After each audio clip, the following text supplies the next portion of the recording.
world's fastest hedgehog who is free-spirited but hates knavish acts. He can be short-tempered, but is available for those in need of help. In Soliana, he will confront the evil Dr. Eggman in order to save Princess Elise. And what a character to do the job! Sonic the Hedgehog is deserving of his main character status with a vast selection of moves to help him defeat Eggman's mechs and blast through stages at lightning speed. I hope you stretched because this character is going to turn your hands into a pretzel with how many options he has. Let's start off with the classic, the homing attack. This iconic move turns Sonic into a projectile, lunging him toward the nearest interactable target. Just like the previous games, each successful homing attack allows you to do another one without landing on the ground. For the enemies with bigger health bars, the homing attack can lock onto the same target repeatedly. And since there's no delay between attacks,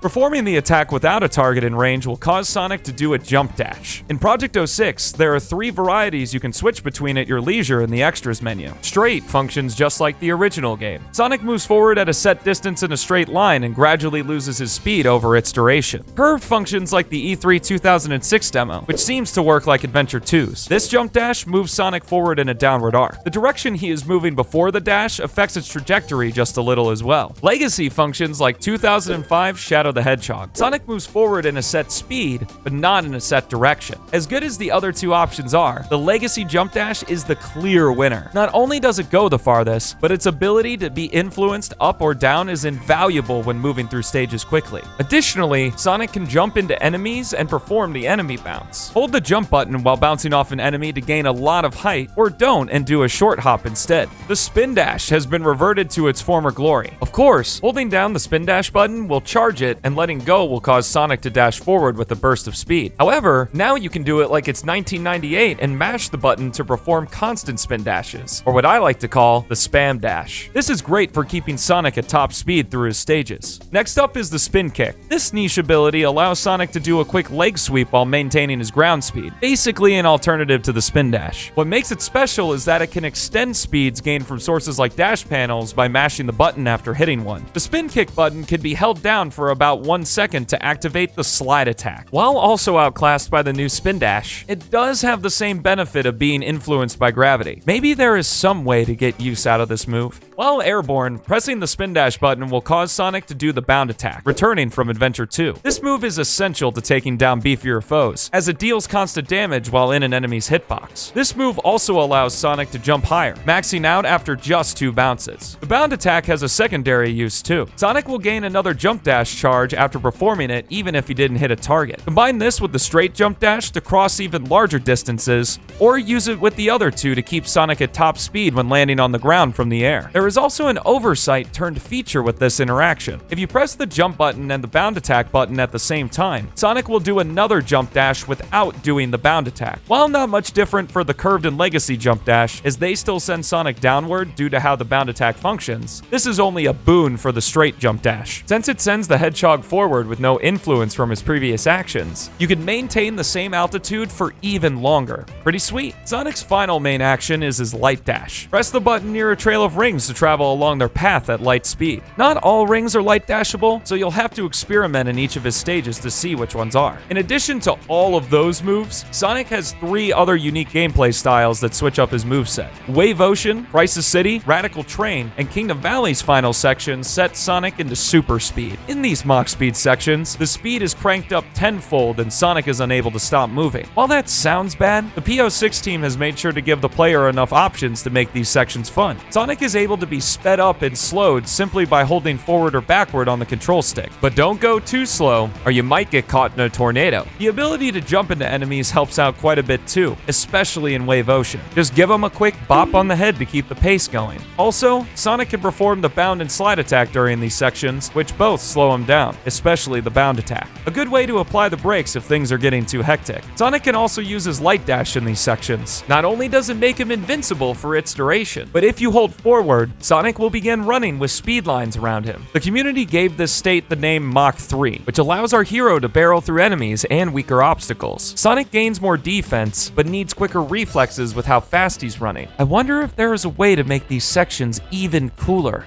Next up, White Acropolis and Crisis City's opening sections both see Sonic riding a snowboard, or piece of metal board in Crisis City's case. These sections aren't too involved, as the only action Sonic can do is tricks off of highlighted ramps by holding the jump button and releasing it. A nice addition PO6 brings is the kick dash, which allows Sonic to gain some quick speed if he were to run into a wall or something. Finally, Dusty Desert and Tropical Jungle are both fantastic stages that see Sonic with a severely butchered moveset. Yes, I have beef. While Sonic is carrying Princess Elise, he is only capable of using his homing attack, slide attack, and light dash. At the very least, the slide attack can get some use here to maintain light dash speeds as well as move faster downhill, but I still miss all the other tricks. Sonic's unique action during these stages is the Fire Shield, which damages enemies on contact and allows him to walk on quicksand and water.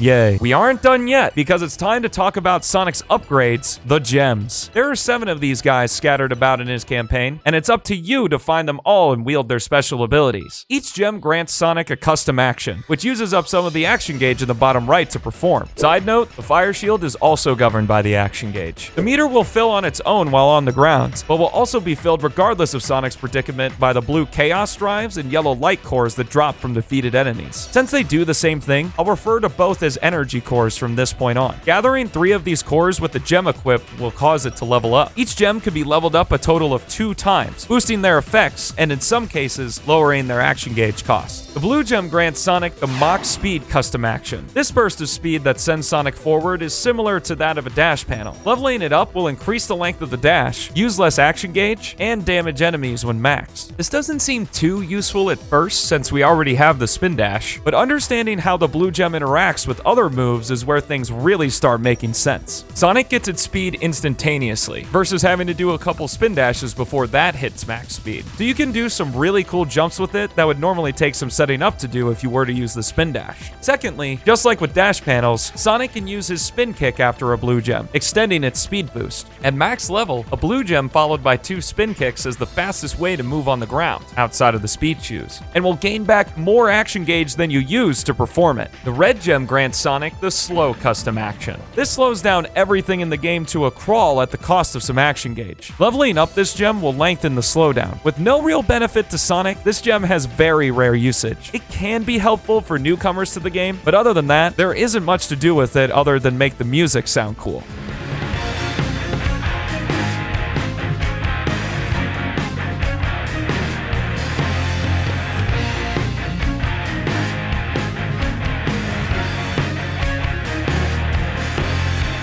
The green gem grants Sonic the Tornado custom action. This kicks up a tornado that can be activated on the ground or in the air to defeat enemies and break objects. This move can also deflect projectiles. Leveling it up will increase the tornado's range, damage, and reduce the cost of activation. Also, the tornado can be canceled by pressing the jump button. A word of warning though, once the move is canceled, the tornado will no longer do damage, even if the effects are still there. The purple gem grants Sonic the Stealth custom action. While holding the button down, the action gauge will constantly drain and allow Sonic to double jump. Leveling it up allows up to 3 extra jumps, and at max, Sonic can go invisible. This gem is amazing and becomes even better once you learn a few tricks with it. You only have to hold the button down while doing those extra jumps, meaning that you can use very little action gauge to perform them. Naturally, this synergizes very well with the blue gem. It takes some practice getting used to switching between them, but it's well worth it. Additionally, the Speed Shoes power-up is incredible with this upgrade. They remove air drag, which allows Sonic to cross insane distances for the power-up's duration. Note that you can't use a homing attack after purple gem jumps unless you first do a bound attack. The sky gem grants Sonic the Gun Drive custom action, a badass name for a badass ability. While the button is held,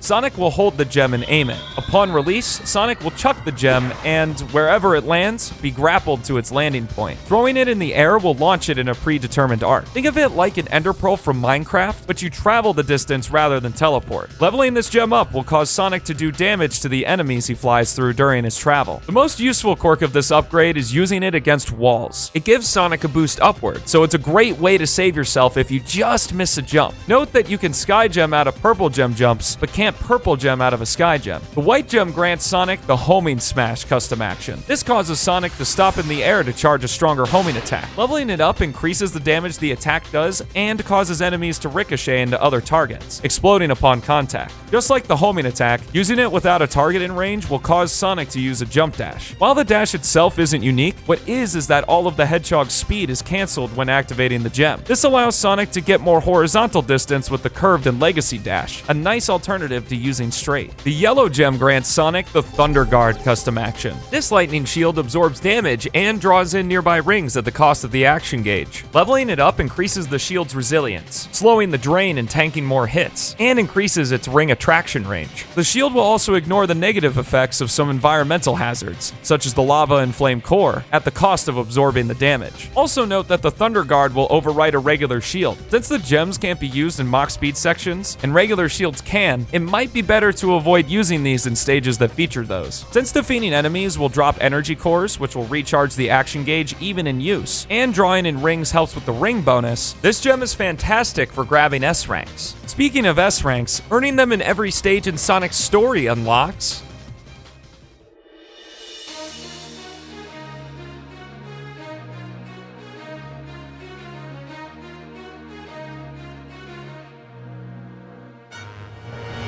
the Rainbow Gem. Collecting 50 rings with this gem equipped will grant Sonic the Super custom action. This, of course, transforms Sonic into his iconic Super state. While in this form, Super Sonic is completely invincible, except to pits, and defeats any enemy in one hit, regardless of health. Additionally, since Sonic transformed with a gem instead of the Chaos Emeralds, that means we can level it up. Level 2 increases his base speed and jump height, and level 3 unlocks the Arrow of Light. For the cost of the entire action gauge, Super Sonic can do a huge dash forward, obliterating anything in his path. The best part, though, is in Mach speed sections. Entering one of these as Super Sonic allows you to stay as Super Sonic. He's faster than regular Sonic and keeps his invincibility. This is awesome, but you only get one chance, as if you die or restart, you will begin the section again as regular Sonic. After all, with great power comes great responsibility. And that is everything Sonic is capable of in Project 06 as of Silver Patch 1.4. If you'd like to get into speedrunning the game, click the link to join the Discord down in the description. There's tons of folks, including myself, who are more than happy to help you get started. I'd like to thank Mr. Developer Man himself, Chaos X, for fact-checking this video. I also wanted to give a shout out to all the members of the Stelmo crew that helped make this content possible. If you'd like to appear in the video credits alongside them, have a chance to watch these videos early, or silently contribute to this channel's video production, click the join button below the video. Thank you so much for watching, have a fantastic rest of your day, and I will see you in the next one.